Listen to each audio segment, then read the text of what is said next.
এটি একটি সত্য ঘটনা। একজন লিবিয়ার যুবক, নাম তার আমের, সৌদি আরব যাচ্ছিল হজ করার জন্য।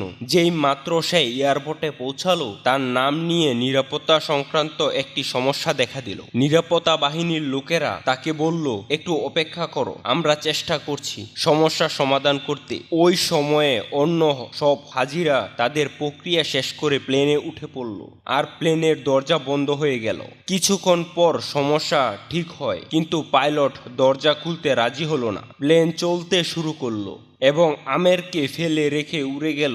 অফিসাররা তাকে সান্ত্বনা দিয়ে বলল, মন খারাপ করো না, হয়তো এটা তোমার কপালে ছিল না। কিন্তু আমের ছিল অটল বিশ্বাস। সে উত্তর দিল, আমার নিয়ত হজের, ইনশাআল্লাহ আমি যাবই।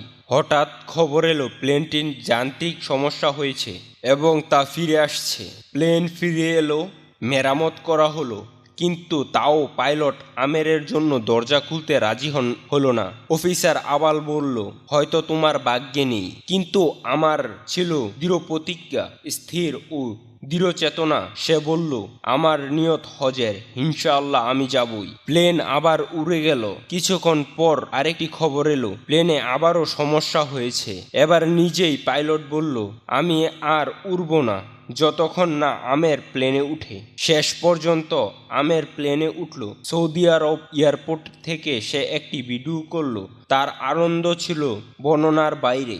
আল কাহার, এটি আল্লাহর সুন্দরতম নামসমূহের এর অর্থ। তিনি কারণগুলোকে পরস্থা করেন, আপনার জন্য সব নিয়ম ভেঙে দিতে পারেন কেবল আপনাকে সন্তুষ্টি করার জন্য।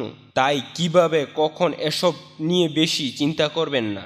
যতক্ষণ তোমার বিশ্বাস থাকবে যে আল্লাহর সবকিছুর উপর ক্ষমতাবান, বিশ্বাস করো তিনি পরিস্থিতি উল্টে দেবে, তোমার পথ সহজ করে দেবে, এমন কিছু অসম্ভবকে সম্ভবে বাস্তবতার রূপ দেবে। শর্ত একটাই, নিয়ত হোক পবিত্র আর ঈমান হোক অটল। এই গল্পটি নেওয়া হয়েছে শায়েখ আবু বকর হাফিজাল্লাহর পোস্ট থেকে।